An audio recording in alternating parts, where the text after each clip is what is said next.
માનવ જ્યોત સંસ્થા દ્વારા અજ્ઞાત લાશની અંતિમ વિધિ કરવામાં આવી છે। સ્ટોરી રિપોર્ટ બાય કરણ વાઘેલા, ભુજ। દર્શક મિત્રો, માનવ જ્યોતની સેવા જ્યોત તો બધાને ખ્યાલ છે, કચ્છમાં ક્યાંય અજાણ્યું નથી માનવ જ્યોતનું નામ। એક વાત કરીએ તો માનવીના સર્વાંગી વિકાસ માટે અને ભૂખ્યાને ભોજન કરાવતી સંસ્થા છે અને શિક્ષણ પણ આપે છે। એવી જ રીતે અનેકવિધ પ્રવૃત્તિઓ કરે છે, જીવદયાની કાર્ય પણ કરતા હોય છે।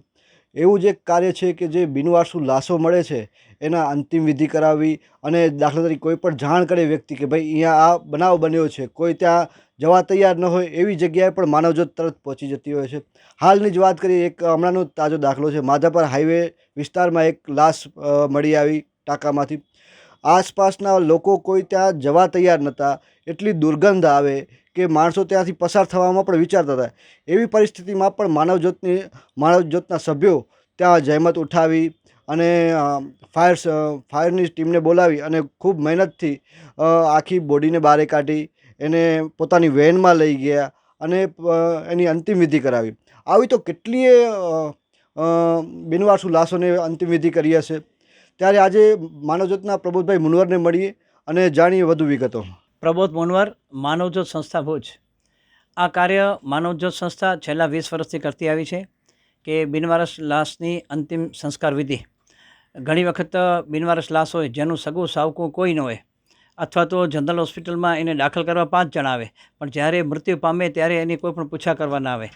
તો આવી જ્યારે અજાણી વ્યક્તિ છે, બિનવારસ છે, એનું કોઈ નથી, ત્યારે સૌપ્રથમ અમને પોલીસ દ્વારા એક રિપોર્ટ આપવામાં આવે કે માનવજ્યોત સંસ્થા ભુજ કચ્છ આ બિનવારસ લાશની અંતિમ સંસ્કાર કરવા વિનંતી।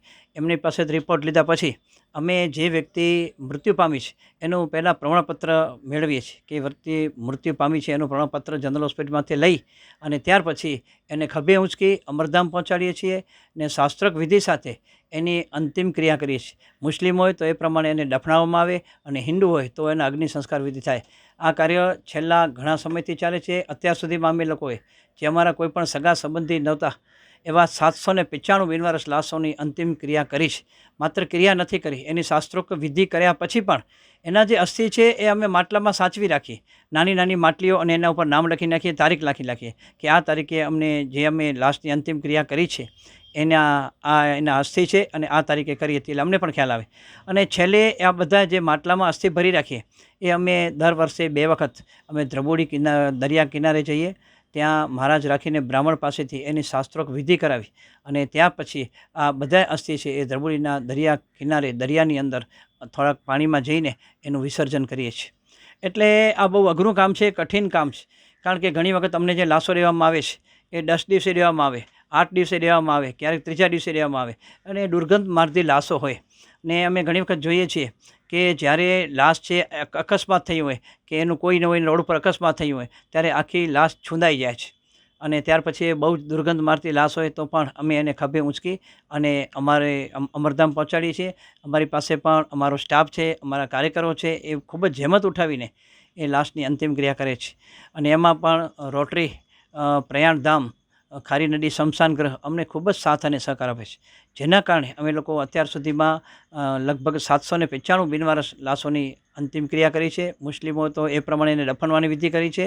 અમારા રફીક બાવા છે, એ જ્યારે અમારા કોઈ પણ મુસ્લિમ અવસાન પામે અજાણી વ્યક્તિ, ત્યારે અમારા રફીક બાવા પણ એ કાર્યમાં જોડાઈ અને એની જે દફન વિધિ છે એ કરે અને અમે પણ એને સાથ સહકાર આપીએ। અને અમારી જે પણ હિન્દુ સમાજની લાશો હોય એને અમે અગ્નિ સંસ્કાર કરીએ છીએ। એમાં પણ અમારા રફીક બાવા અને બીજા બધા કાર્યકરો અમારા સાથે મળીને, રસિકભાઈ છે, હિતેશ ગોસ્વામી છે, વિક્રમભાઈ છે, આ બધાએ કાર્યકરો મારી સાથે જોડાઈ અને આ કાર્ય પૂરું કરે છે। અને ખૂબ જ અઘરું અને કઠિન કામ છે। ઘણી વખત લાશ છે ઓળખ વિધિ માટે લાંબા સમય સુધી રાખવામાં આવે છે। ક્યારેક એકાદ વખત 34 દિવસે અમને લાશ આપવામાં આવી, ક્યારે 10 દિવસ આપવામાં આવે, ક્યારે 15 દિવસ સુધી સગું વાલું કોઈ ન મળે તો પોલીસ પણ એની તપાસ કરીને એની ઓળખાણ વિધિ થાય એના માટે પૂરા પ્રયત્ન કરતી હોય છે।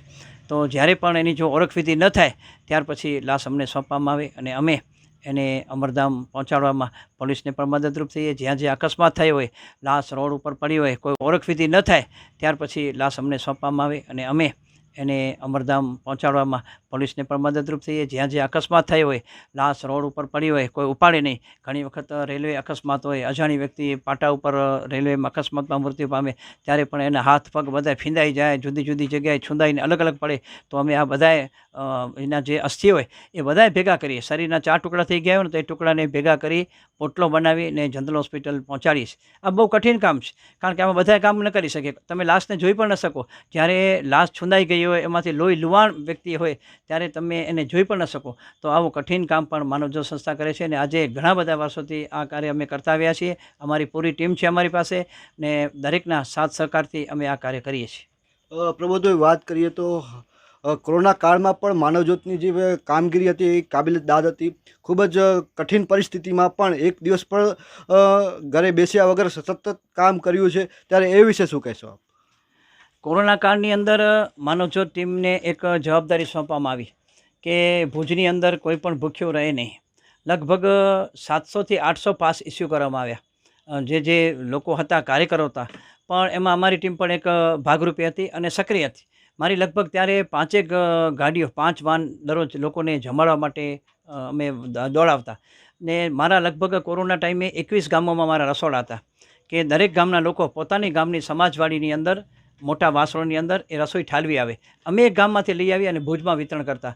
અને ભુજમાં જે કોરોનાગ્રસ્ત લોકો હતા, જે વિસ્તારમાં કોરોનાનો ભય હતો અથવા તો ગંદકીવાળા વિસ્તાર હતા, એમાં પણ અમે જઈ અને અમારી ફરજ નિષ્ઠાપૂર્વક બજાવતા અને લોકોને જમવાનું પહોંચાડતા. પણ સદભાગ્યે અમારા આટલા બધા કાર્યકરો સેવા આપી રહ્યા હતા, પણ એક પણ કાર્યકરને કોરોના થયો નહીં, કારણ કે ઉપરવાળો જોતો હતો કે અમે સાચી દિશામાં કામ કરતા હતા. અને લગભગ દરરોજ અમે 3000 લોકોને કોરોનામાં અમને ભોજન પહોંચાડતા. દરરોજ સાંજે મામલતદાર ઓફિસમાં રિપોર્ટ કરી કે આટલા જણાને આ વિસ્તારમાં અમે જઈને જમાડ્યા. તો વિચાર કરજો. અને ક્યારેક મામલતદાર ઓફિસમાંથી કંટ્રોલ રૂમમાંથી ફોન આવે કે અહીં 100 જણા જમવામાં બાકી રહી ગયા છે, એને જમાડો. તો અમે તાત્કાલિક વ્યવસ્થા કરી ને એ પણ 100 જણાને જમાડી આવતા. આવી રીતે કોરોના કાળની અંદર પણ ઘણી બધી વ્યક્તિઓ મૃત્યુ પામી.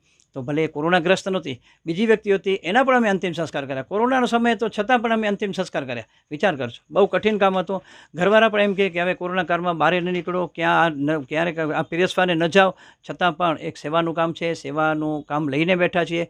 ત્યારે અમને પણ એમ થયું કે આપણે માનવની સેવા કરીએ. અત્યારે માનવી બહુ મુશ્કેલીમાં છે, ઘરમાં પૂરેલા છે. એવા ઘણા બધા લોકોને અમે રાશન પહોંચાડ્યું કે જેના ઘરમાં રાશન નહોતું. અમને ખાલી એક ફોન આવે કે અમારા ઘરમાં હવે રાશન ખૂટી ગયું છે, બહાર નીકળવા નથી દેતા, તમારે કરવું શું? તમે એવા લોકોને રાશન પહોંચાડતા, ભૂખ્યાને ભોજન પહોંચાડતા. કારણ કે ઘરેથી ફોન આવે કે અમારી પાસે જમવાનું નથી, હવે અમને જમવાનું પહોંચાડો. તો અમારો વાન જાય, એના ઘરે ટિફિન લઈ આવે. વિચાર કરો, કોરોનાગ્રસ્ત લોકો હતા, છતાં પણ અમે લોકો એના ઘર સુધી જઈ, એના વિસ્તારમાં જઈ અને અમે એને ટિફિન પણ પહોંચાડતા, ખાવાનું પહોંચાડતા. ને એમાં અમને ખરેખર ભુજની પોલીસ છે એની અમને ખૂબ જ મદદ મળી, સાથ સહકાર મળ્યો કે અમારા કાર્યકરો જે પણ વિસ્તારમાં જાય, પોલીસ તંત્ર ક્યારે પણ અમને અટકાવતું નહીં. ને અમારી ગાડીઓ 7 ગાડીઓ દોડતી કોરોના કાળમાં, અને દરેક વિસ્તારમાં જઈ ને અમે ખાવાનું પહોંચાડતા. આવી રીતે માનવજ્યોત સંસ્થાએ કોરોના કાળમાં પણ સુંદર એવી સેવાઓ કરી છે.